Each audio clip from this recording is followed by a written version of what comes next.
All right, welcome everyone to this WellStart webinar called The Three High Hurdles to Weight Loss and Health, subtitled How to Stop Self-Sabotage on Your Big Change Journey. And it's with me and friends from WellStart Health, and we have two friends on today. Ron, I don't know if you're staying the whole time or you just sort of popped in. Yeah, I popped in to spend as much time as I have, so probably maybe 20 minutes, half hour. All right, so we'll front load you a little bit. And Sarah, hello. Hello. So I'll introduce myself and a little bit about like where I learned things, and then we'll get into the three high hurdles, and then I think each of you can kind of share your story and how these affected you, how they may have gotten in your way, how you may have overcome them, and how you coach people around that. So the goal here is to just give people really useful tools to go and navigate their own journeys. You guys up for that? Sure. Yep. Give it a shot. Cool. And if anyone has questions, I believe the easiest thing I think is just to sort of type them in the chat. Can panelists, attendees do that? I think so. Either that or Q&A. I don't know. We'll get to them somehow, one way or another. Diane says hello, Diane. Good to see you.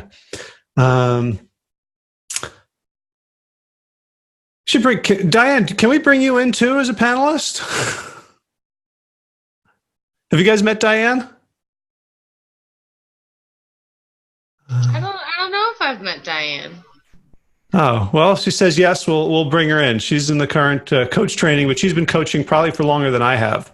So, all right. Yes, woo! Here we go. Promote the panelist. I always ask because, hey!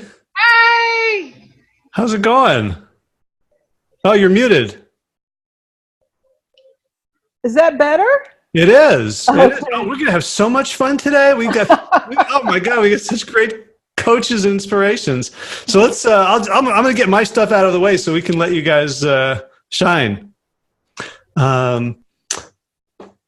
Okay. So the agenda, I want to talk briefly about different models of behavior change. And there's one model that if you don't think about it too hard is probably the one you'll adopt because that's what our society thinks. Like that's the default unconsidered view of behavior change. And you'll see this when you think about the way almost everybody goes about it. And then I want to talk about a better model, the one that the WellStart Health Attainment model, the WHAM. And then with that in mind, the three high hurdles, and we'll get everybody's stories, and then we'll end up with some action steps. So this is me. I write books. I've written a bunch of these. I've contributed or co-written all of these. So I don't know what that says. I can write lots of words. I know lots of authors, who I wouldn't trust to could go to the store and buy me broccoli, but I don't know. The one on the right, Sick to Fit, was written with Josh Lajani, who is another one of the founders at WellStart Health. And really, it's his journey that got me to understand what it really takes to be healthy in our society. Because I have a PhD in health studies, which I got in 1999.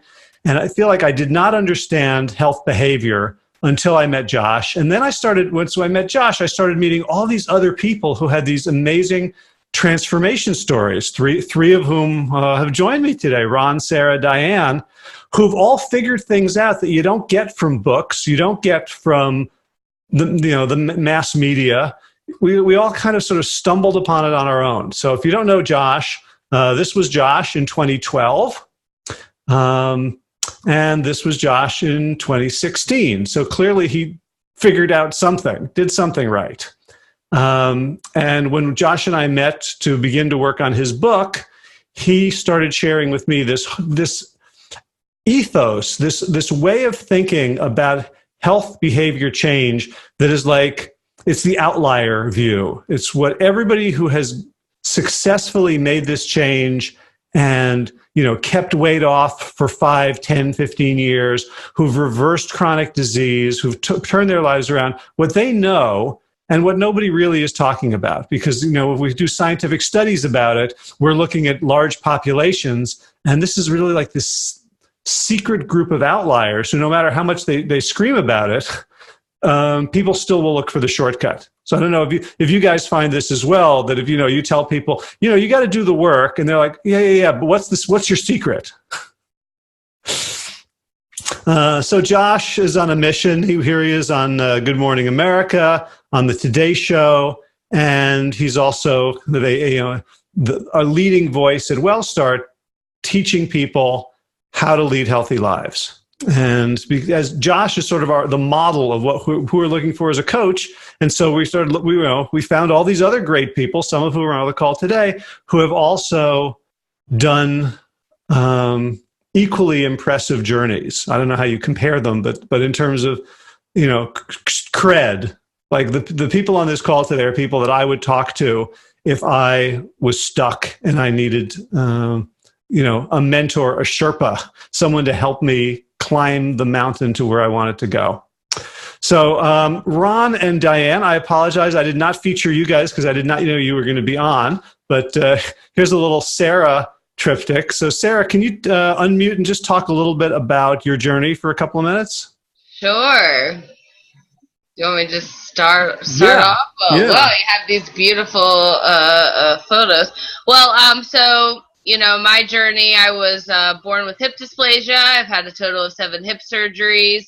That last hip surgery that I had kind of, instead of using that change to fulfill me, I actually chose to dig a little deeper, got addicted to alcohol, drugs, and became overweight.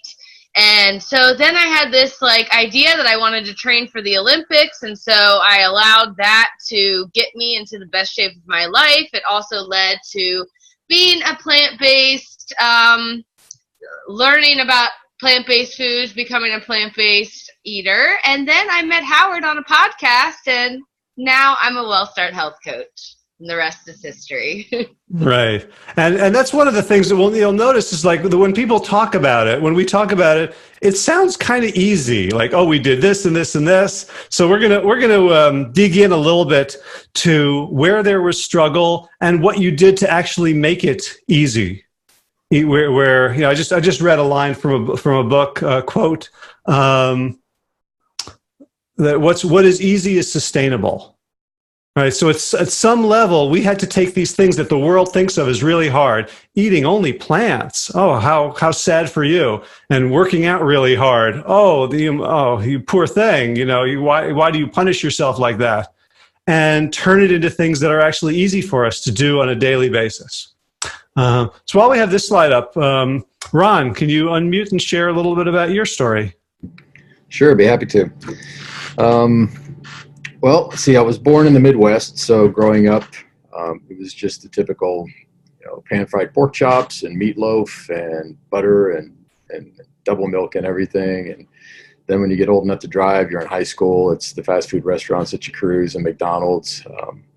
So life just started that way for me, and those were the foods that we ate, and that's just the way it was.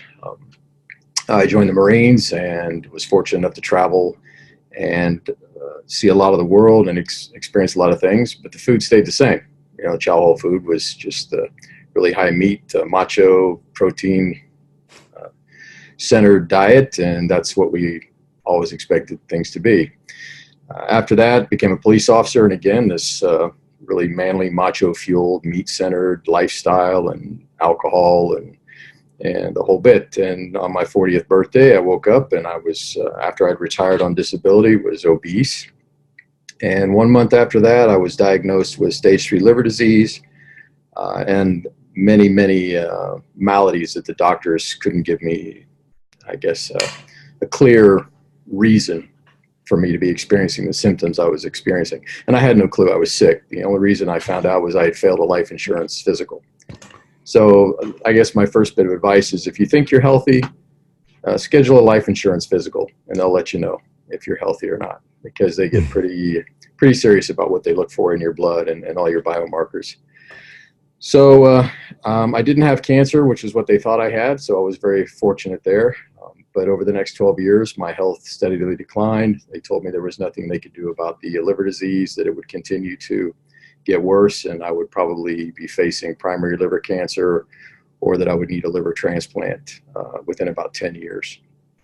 And 8 years later, my body began to shut down. So in October of 2012, I was living in Sweden at the time, and I was losing control of my health and what was happening to my body, and I got really scared. And I thought, this is just not the way I'm going to go out, with discomfort and pain and really being overweight and not having any energy, not being able to think clearly. So I jumped on the internet and started looking into what can I do to save myself. And Forks Over Knives was one of the first documentaries and websites that I found, and it introduced me to a whole clutch of doctors and scientists, clinicians who were promoting this whole food plant-based thing that I'd never heard of.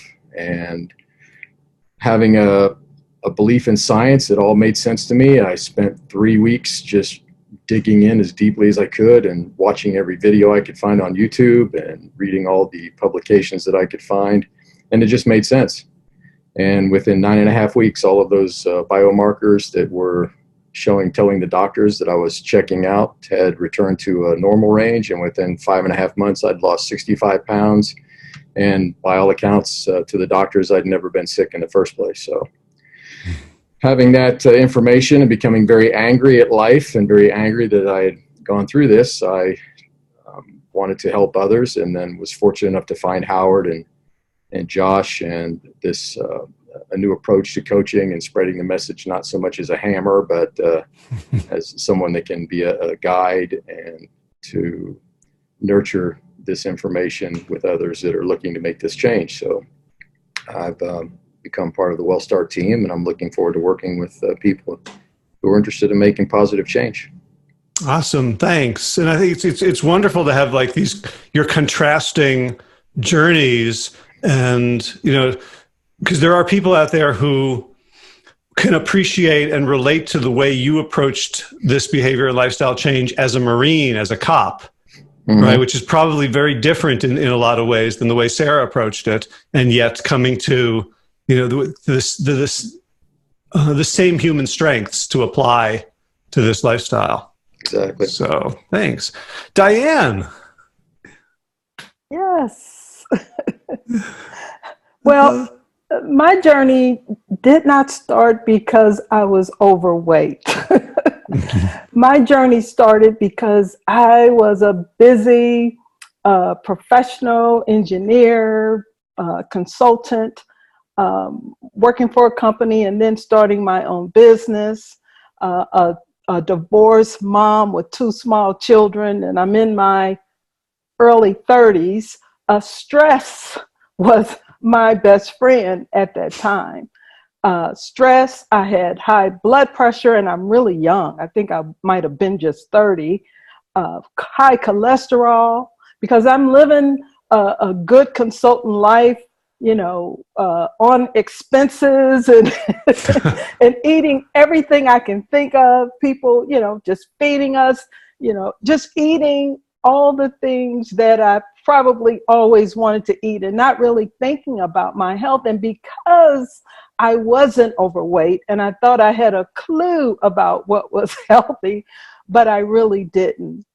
And I had gut issues. I had really bad gut issues to the point where I had whatever the scope test is down my throat, and the gastroenterologist said, "I think you have Crohn's."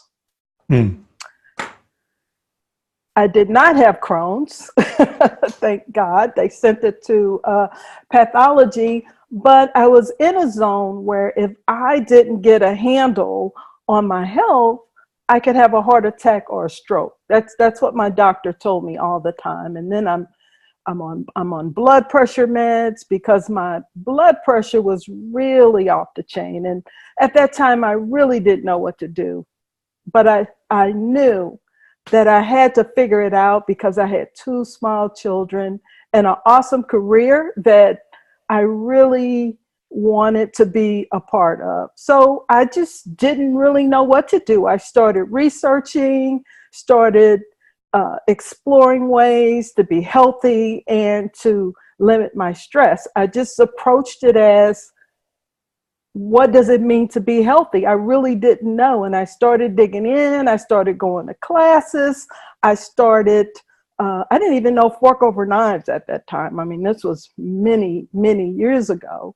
But I ended up going to lectures. Everything that workshop I went to, for example, I went to the Institute for Integrative Nutrition because I'm trying to learn, what is really healthy? What does that really, really mean? Because at that time, everybody's telling us what's healthy. But I knew if I didn't get a handle on it, I was really headed. I had all the symptoms of something bad happening down the road, and I really wanted to be there for my children. So I just approached it as going to workshops, reading books, meeting people, and that part of my brain that says, okay, I just jumped in and I just studied it, and the things that resonated with me, I used, for example, eating more foods. Plant-based for me was a journey. I just started changing my eating habits. I started doing yoga, and I just started feeling better and better about my health, my stress level. Well, I don't think my stress really improved until my kids grew up, but my stress level really improved. I'm joking and telling the truth at the same time. It got better and better and better. And as I felt better, I just started sharing with people. I really started. I'm the kind of person that once I'm onto something, I just go all in. And especially if it's something that's going to support me and sustain me in my life. Because as a consultant, it's a very high energy demanding lifestyle. And it's like, how do I sustain this and be a mom at the same time? So I've learned a lot about balance. Today, I feel I have a really good handle on that because I've had over 20 years of practice. And I know now what serves me and what doesn't. But and what's serving me now, what supports me now, it changes. So I have adjusted to ebbs and flows of what supports me now, and that may change next year. But it's paying attention to my health, to my mental and physical and spiritual health is what I do now. And I share that with people. I work with a lot of busy people like I was. And one of the reasons I started my own business so that I could control my schedule more in the consulting world. and that has really, really helped as well. Right.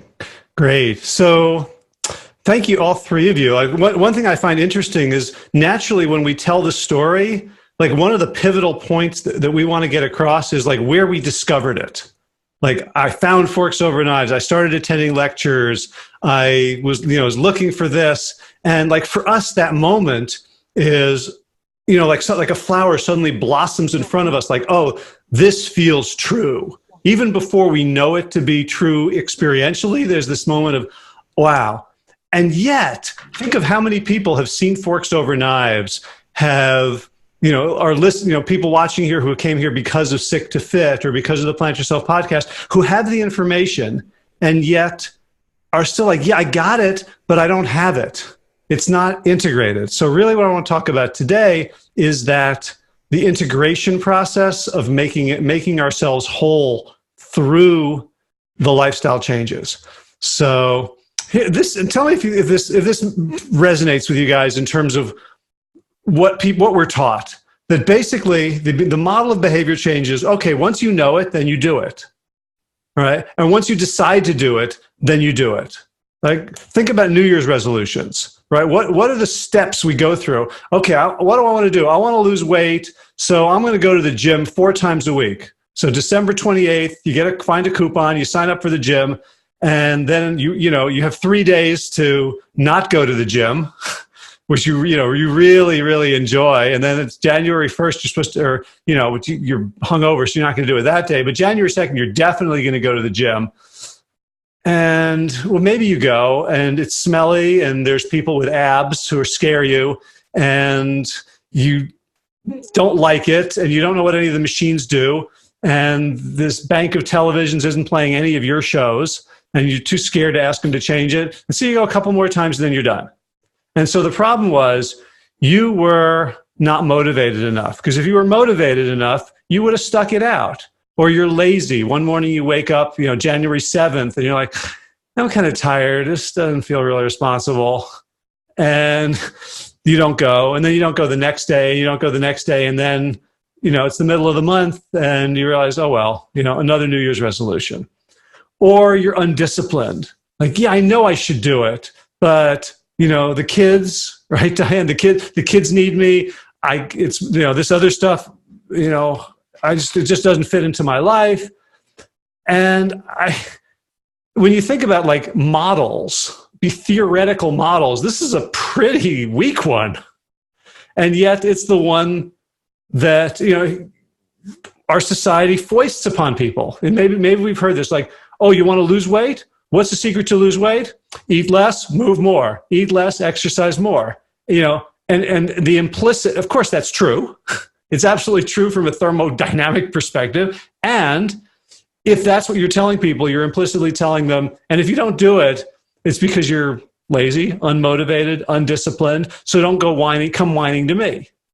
Right? Like the one thing we all have in common is we don't look at people who haven't achieved what we achieved and think that they have this character flaw, right? Because we understand that there's other ways to look at it.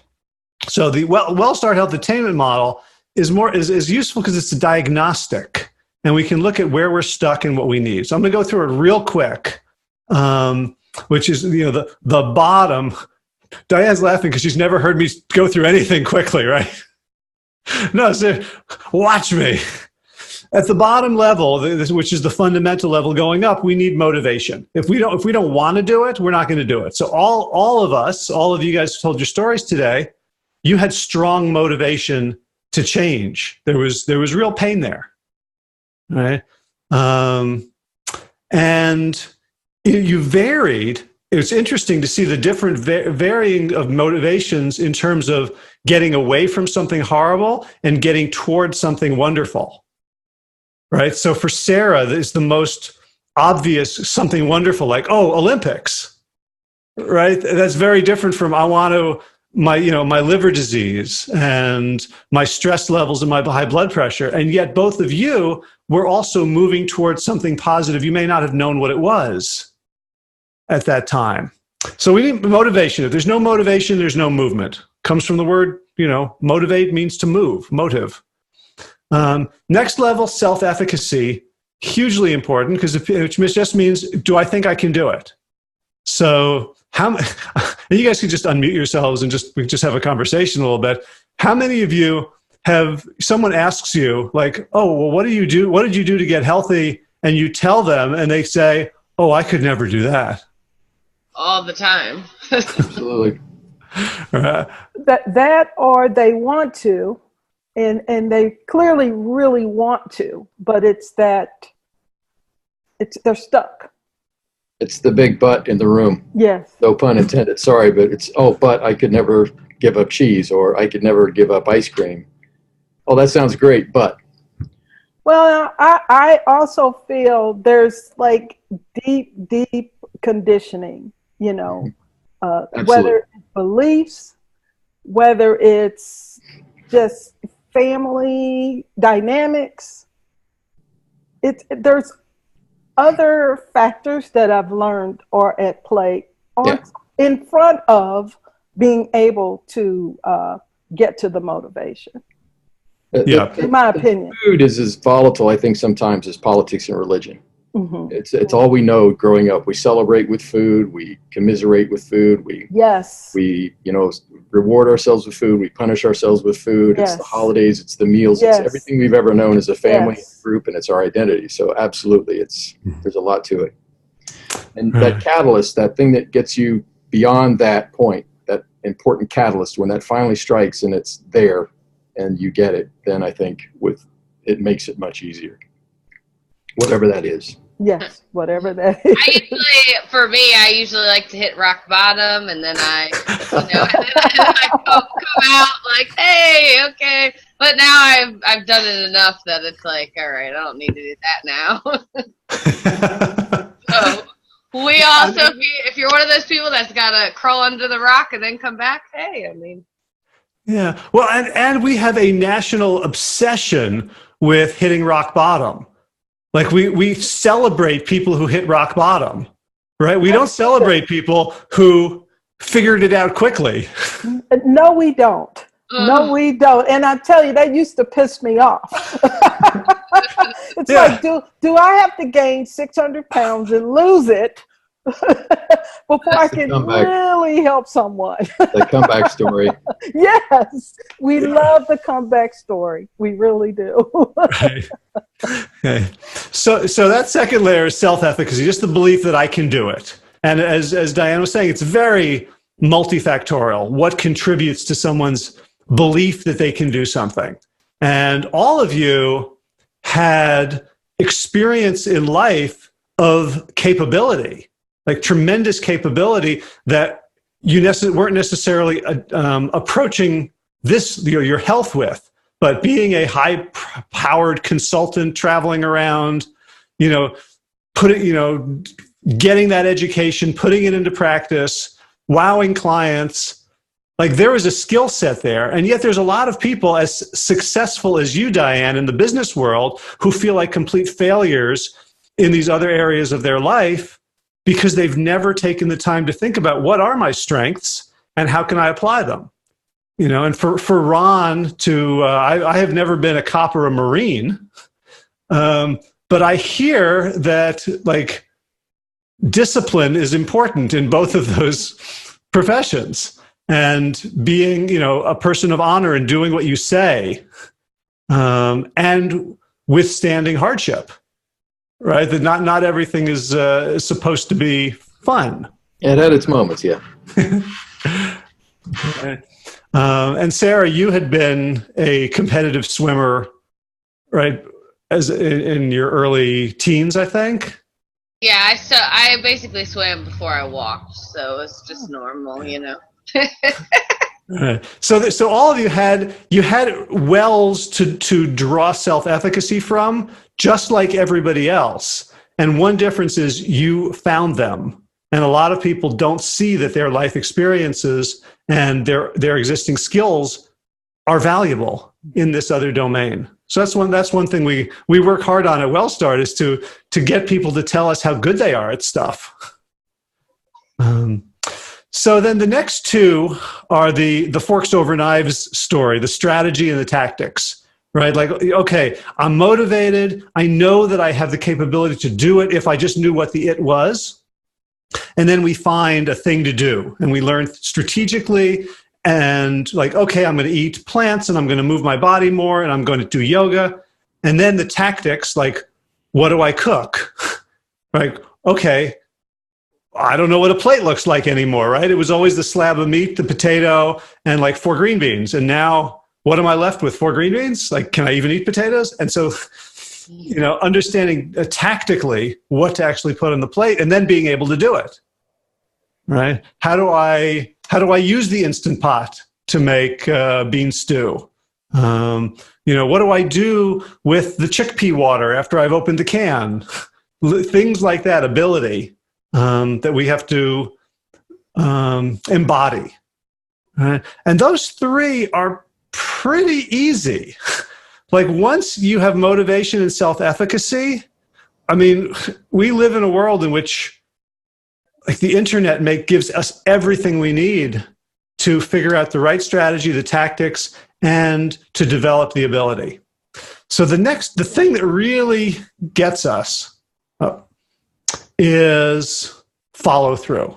It's the ability to do the thing we want to do, know we can do, know how to do, or know what to do, know how to do it, can do it, and yet we don't necessarily do it on a consistent basis. And that's really, and then identity is, the last one is sort of when it becomes who you are, right? Sarah, you are Mergoddess. Diane, you are the busy business person's, get a full balanced life consultant. You're living it now, right? So at that point, I'm head coach at WellStart Health. Like, now it's hard for me to backslide because of the identity that I have sort of adopted for myself and publicly proclaimed.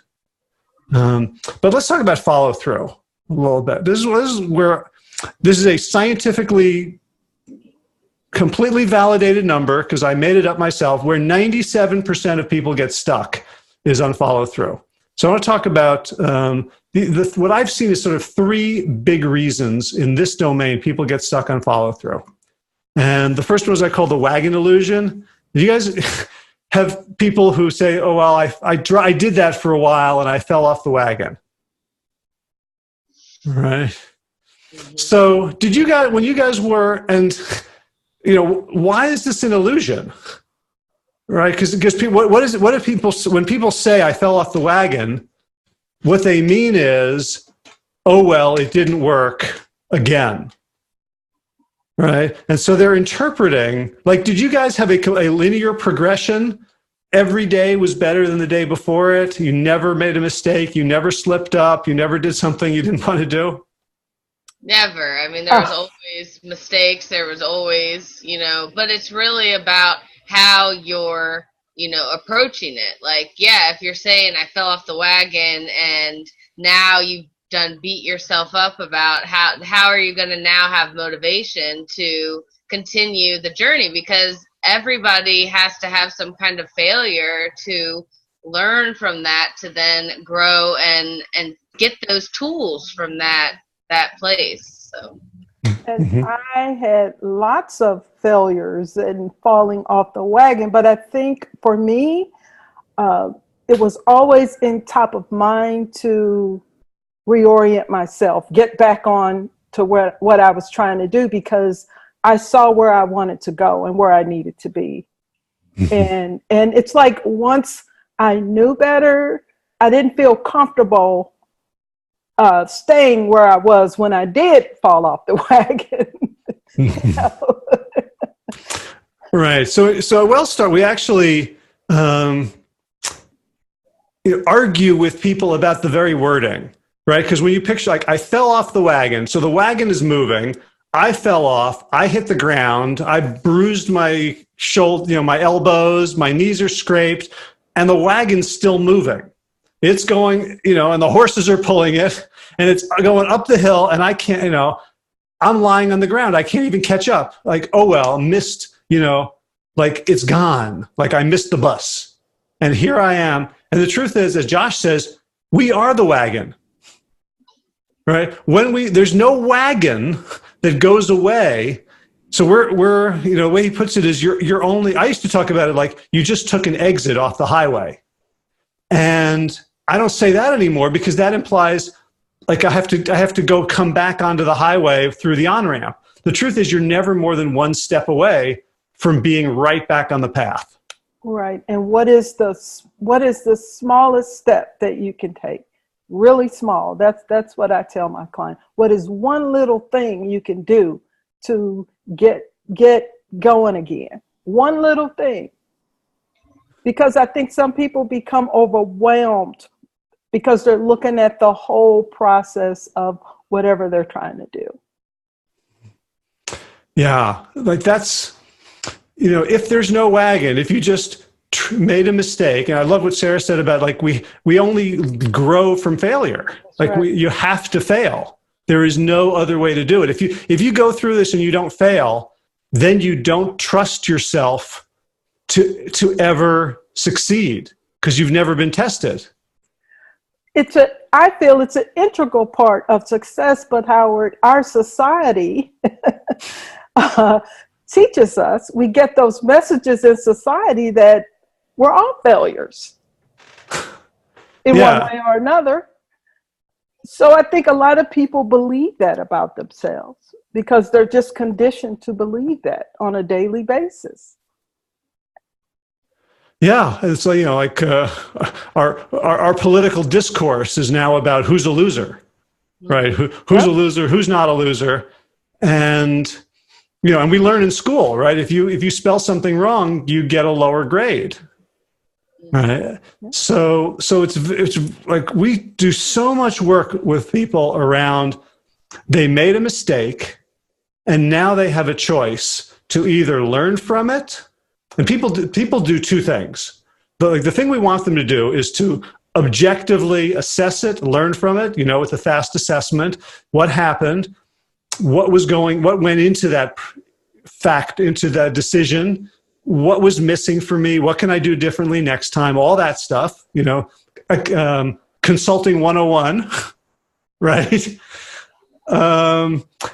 And what people do is they'll either beat themselves up, because they think like, well, if I'm not hard on myself, then I'm not, I'm going to motivate myself through the threat of yelling at myself, right? The same way a lot of us we're taught to parent, and a lot of us were parented is, don't do that. That's wrong. How could you? You're grounded. Go to your room. All right. So we think we have to punish ourselves, and of course, what that does is it just makes the part of us that wants to binge feel that much worse and need the binge that much more. And the other thing people do is they go, oh, well, I forgive myself. Tomorrow's another day. Just get up. And, that's healthier emotionally, but it also doesn't get you anywhere. If you're constantly, because it's at a certain point, you realize you're BSing yourself. You realize that you're not actually, oh, I'll get up tomorrow and do it. No, you won't, because you haven't done the work. So I'm curious how you guys came to, because this is, again, society teaches us the opposite of what both of you did. How did you discover or flex the muscle to learn from failure and grow from it? Well, I will have to say that, really through my failures. If I didn't, with my life, like just starting out with, all these surgeries and having all these surgeries at a really young age, like it was really hard. Like there's a lot of emotions and stuff that is now ingrained in your little body because you have brought into this world with drugs, So and then it's just like, I just feel like I didn't really get it until I really had to get, I was just one of those people that just really needed to hit rock bottom. Like, I really didn't have that, like, when I basically thought that I wasn't gonna, I just felt like I was just gonna be a log and do nothing. And then it was like, no, that's not who you are. And then I just continued my journey and that, it's just like I don't know what happened. It's just like, I guess it was time for me to wake up and be like, this doesn't work anymore. There's like something in my, in my head that like for as many years as I can remember, like just like everything that I heard outside of me just didn't really make sense. Like I just wanted to be a mermaid and help people and share my love, and everything that I was watching on news or anything, it just wasn't, working for me. And then I just, just took that initiative, and that's what I've been doing from that day forward. So I don't really know how else to explain it. It's just like, I couldn't do it anymore. It just wouldn't allow me. Uh-huh. Well, that's the thing that a lot of us, it's almost like, we're graced. Like we didn't necessarily look for it. We didn't necessarily deserve it. But some understanding came to us that allowed us to then earn it retroactively, or retrospectively maybe. And now, like, okay, I got to share this. Like understanding that failure is cool. Yes. And allowing other people to see your failures and be like, it doesn't have to be this hard.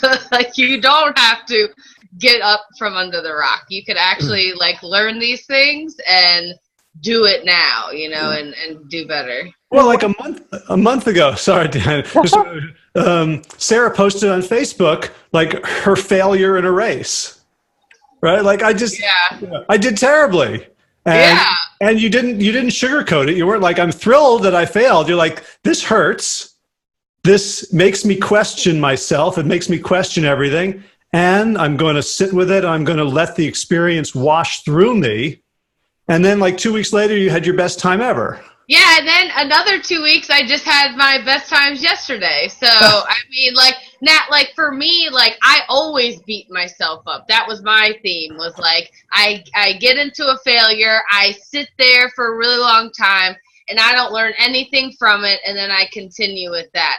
But now that I'm, like, really, like it excites me that I get to be vulnerable and show someone that, ooh, like, here it is, like, I got last place, and yeah, it, like, kind of sucked, but at the same time, it didn't, because now I realized that I wasn't resting enough, so now I can do a new training plan and apply this, and then, boom, this training plan worked, and it was like, okay, now continue, you know. Beautiful. Sorry, Diane, what were you going to say? I was just going to say, when I teach my workshops, and you, Sarah, talked about vulnerability, I feel that is the key with people. I tell stories about all my failures and my mistakes, and I think that helps people to calm down because they relate to those failures and all those things that we need to become who we are today. I grew up at a time where I wasn't coddled. My mom had to work, so I was on my own a lot. So I feel that because I had to earn everything I ever got, that I had so much practice at that I feel that helps to fuel my life. Because if you know, I went to college, I had to pay for it. When I got my first apartment, I had to pay the rent. You know, I grew up where nobody was giving me money. You know what I mean? I had to figure things out on my own, pretty much. At least it felt like that for the bigger things in my life. I didn't have like two parents. Oh, we're gonna pay for college. I mean, not that that's wrong. I'm just saying I had to figure things out. A lot of the big things in my life. So I just practice and work those muscles, and I feel that I just apply them. If I want success in my life, I have to do that work. I have to make sure all these things happen and not depend on, you know, someone to come and make it happen for me. In terms of my health, I'll say that. Right. And I just want to point out, like, everyone, you know, people who are listening to this, like, when I have been desperate in my life for something that I didn't have, I would like take when people had it or they claimed to have it and they were going to sell it to me, I would always like take their stories really literally. Like, oh, like if I were listening to you, Diane, from an audience perspective and I was unhealthy now, I'd be like, oh, darn it. That sucks that, you know, I had two parents who, you know, my mother didn't work and they paid for my college and they took it. And like, if only I had been more, you know, forced to be more independent as a child, I could do this now, right? It's not that, it's like we're all at that stage. We're all at that stage where we've got cards in our favor and we've got, you know, we all have a hand. Yes. And we all can play it better than we've played it. Right. And what you both said about vulnerability, I think that's is the secret sauce of WellStart, is those group coaching calls where there's a culture in which people start to feel safe, in which they've never felt safe before, talking about what I ate yesterday and the shame around that, or, you know, the fact that I'm wearing clothes of this size and that I didn't go to the gym. Right, that once people can be vulnerable and share that, the sting just sort of drains out, and we get to problem solve undramatically. So I'm gonna jump to number 2. And I don't know if you guys did this, but I see this so much for people who come in. Their approach to exercise is atonement. That I exercise to make up for my sins. Diane, you have a reaction to that. I did that. I used to call it penance. Oh. I did that. And did it work? No, I call it crazy making. Because I spent a long period of my life at the gym working out 2 hours for something I ate. And this, I'm telling you, it was a mental, as much as a mental for me, more mental than it was me gaining 400 pounds. I punished myself. And I just didn't know what to do at that time. I just didn't know what to do early on about it. But I would eat cake and say, you know what? I'm going to be here for 2 hours. I called it my penance, and I'd laugh about it. And why didn't that work? Because it was around guilt and shame and judging myself. I judged myself a lot. It was all internal negativity. And not really knowing what to do about it. I think that was it. I'm curious how knowing that you had this pattern, knowing that you had this 2 hours at the gym, did that change the way you made food choices? No.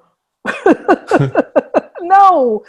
The reason I was at the gym 2 hours, because in my head, if I work out 2 hours, then I'm going to burn those calories for that bad food that I ate.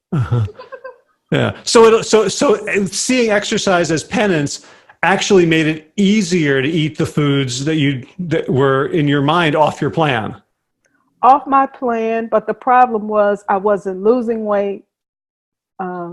Actually, I wasn't losing and I wasn't gaining a whole lot, but I wasn't happy. I was not happy with myself at all. And then I'm having all these medical problems as well. Right. And if you'd let it go for another couple of years, presumably the medical problems would have gotten in the way of your workouts. Oh, yes. so then you've got a one-legged stool, right? At this point, you're sort of balanced between overeating and over-exercising. Yeah.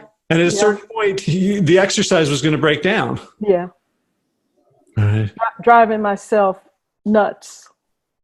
Yeah. Sarah, you also seem to have a strong reaction to this one.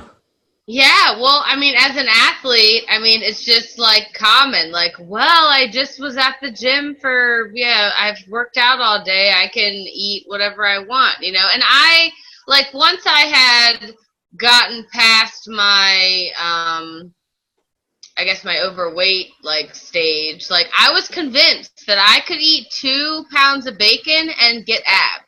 And I never saw my abs. And I'm really I'm actually now closer than ever to almost 2 years of plant-based, now I'm getting closer to seeing my abs and I'm doing less work. I literally was killing myself with exercise and not fueling my body properly. And I'm seeing this pattern actually in my dad. So my dad is now 61. He wants to go for these world championships for canoeing, right?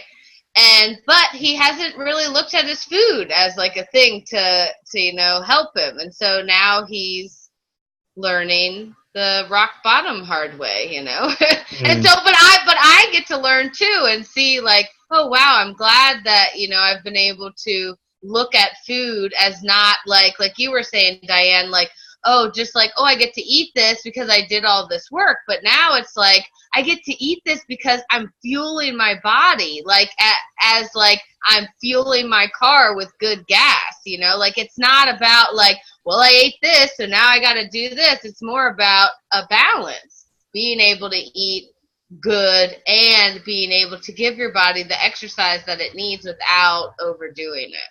Yes, and for me, that learning, the balance, it was a process.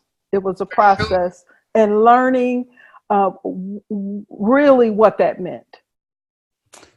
Yeah, and we talk about Joel Furman has this book out, Eat to Live, Mm-hmm. and this comes from the saying you don't live live to eat, you eat to live, and we're taking it one step further.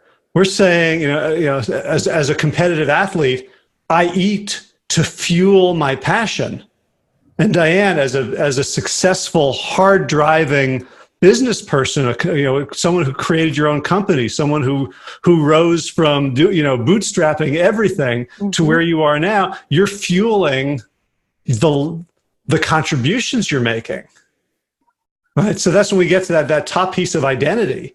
So instead of thinking about exercise as atonement or exercise as balance, we think like movement is life, like the purpose is movement.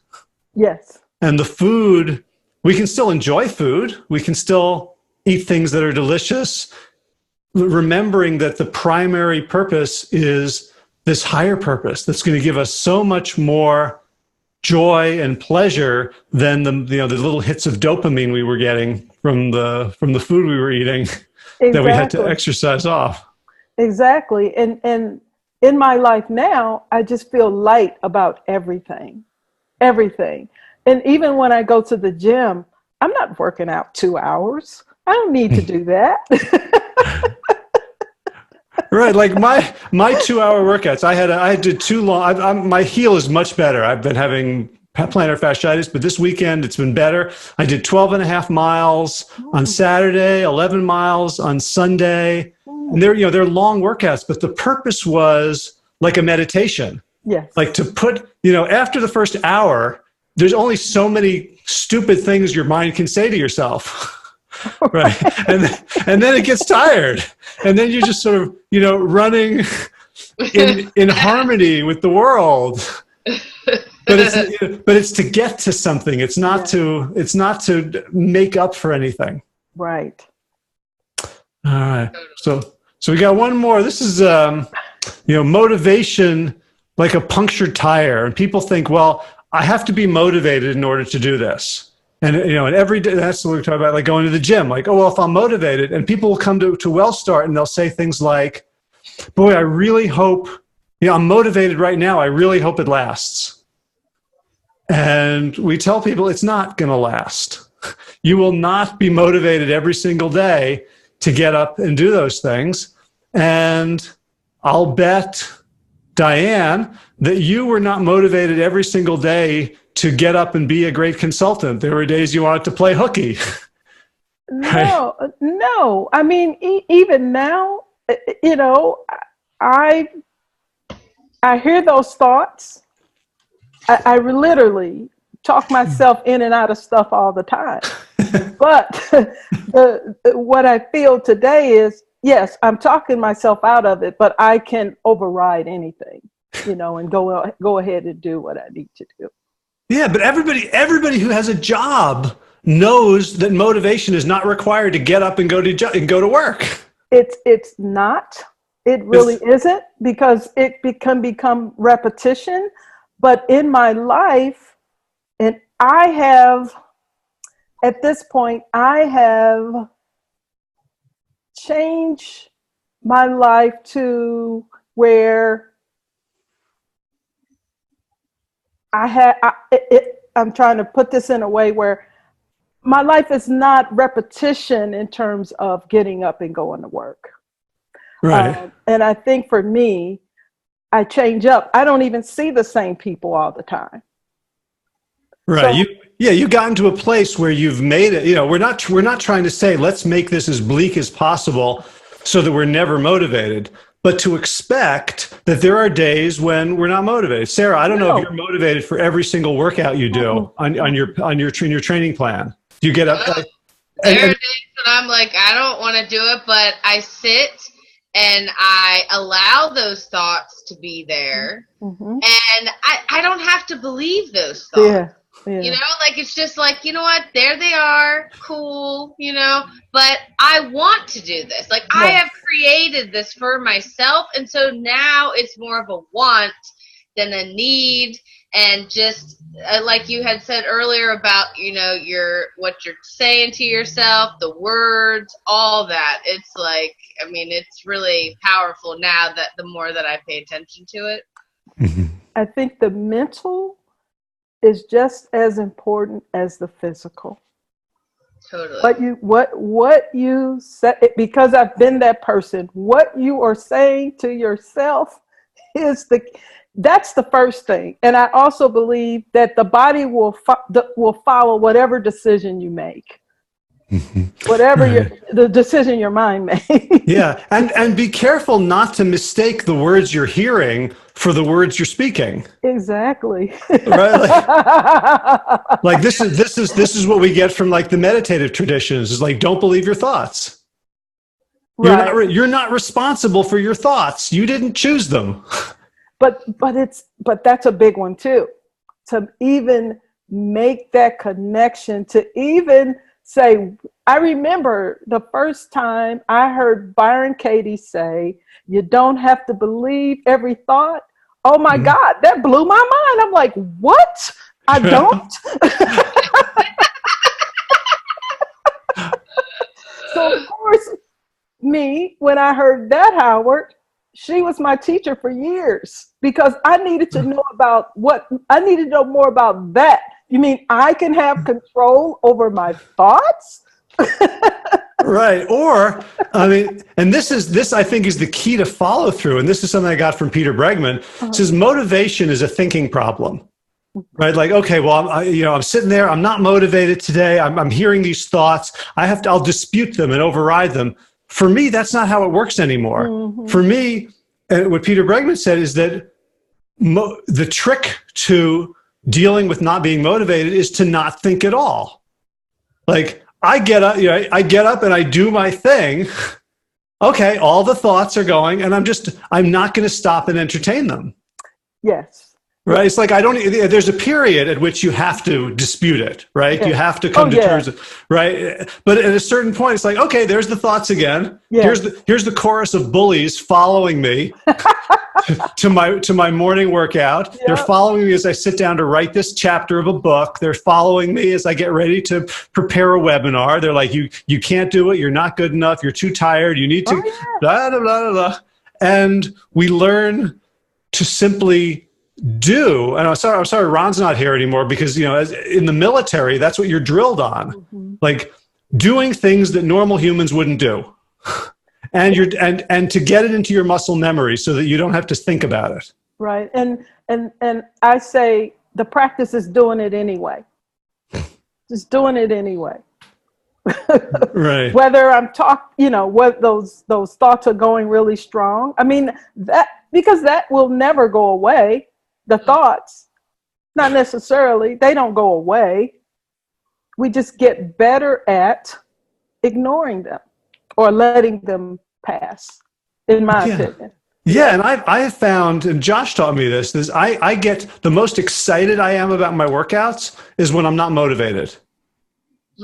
Right? Because that's the fight through. Like, look at me doing this thing, even though I so don't want to. Like, that's pride. That's my medicine for growing up entitled, where I had things handed to me. Okay. Right? That's me saying I can change. I've never, I was in my mid-20s before I ever had to prove myself to myself, before I ever had to trust that I'm willing to work hard and do something and sacrifice for it, because things came easy. Okay. And so it's really important for me to be able to say, you know what, I did this really hard thing, even though there would have been no obvious negative consequences to bailing. Like, that's where I have grown. That's great. That's awesome. So we're at a little over an hour, and I have a WellStart presentation that we're gonna skip. If anyone is interested, we've got WellStart Health has these 12-week programs. It's about education, skill building, community. We talk about the 3 big pillars of lifestyle change: menu, movement, mindset. Mindset covers lots of stuff, as Diane was saying. Like, that's really the key. Menu and movement we could teach you, on a Post-it note. And there's all this stuff, which if you're interested, you can just read about it, wellstarthealth.com/program.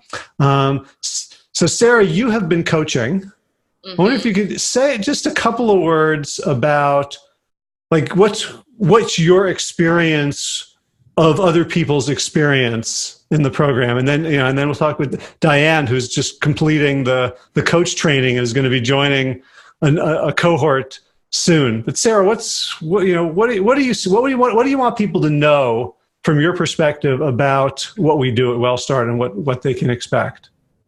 So, I mean, just basically be ready to like just get in the driver's seat of your health. Like, I mean, because I'll just say from like my own perspective, like I had applied the tools because for me to be a coach, like I wanted to experience it first, and then I could really like help people and guide them and see what that was about.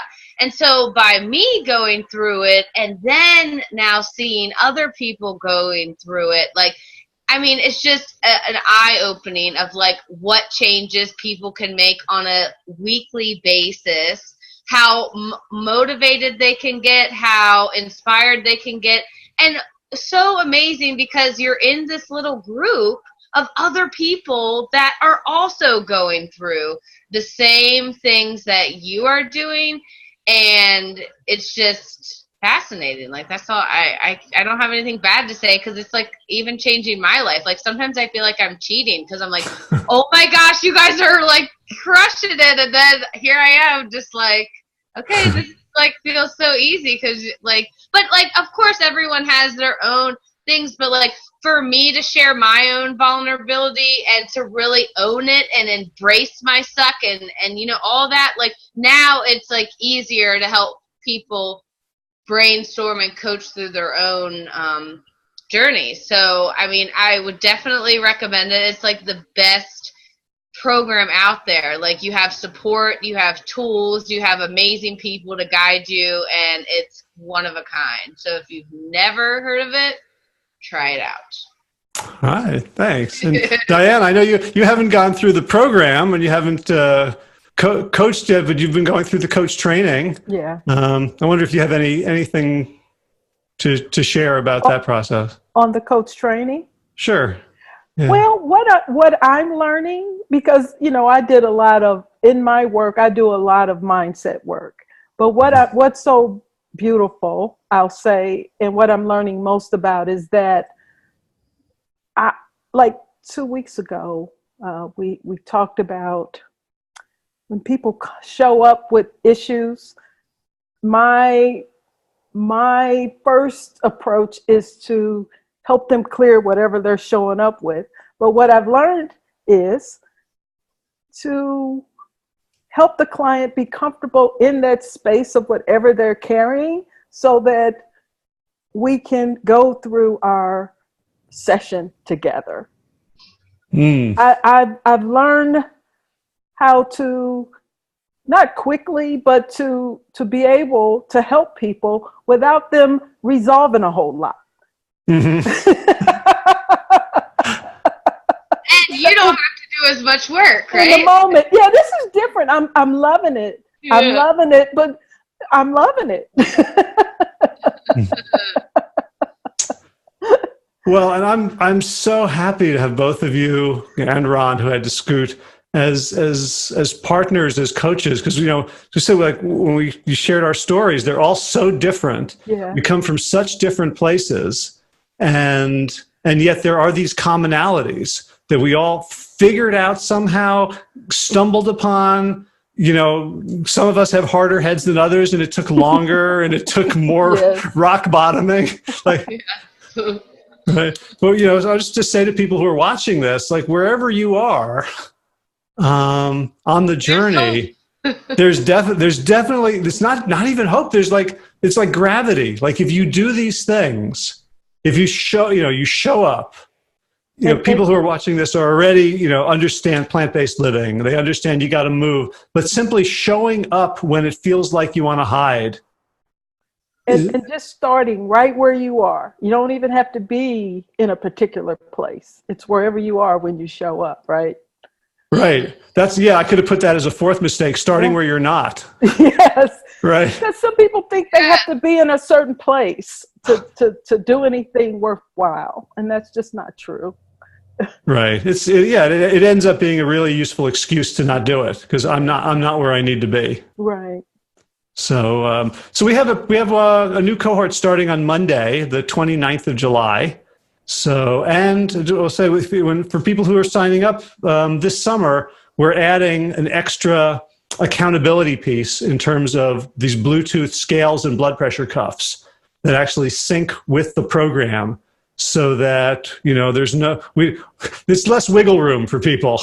So I don't know if they want that or not, but if accountability and self accountability is important, people have found these tools really helpful.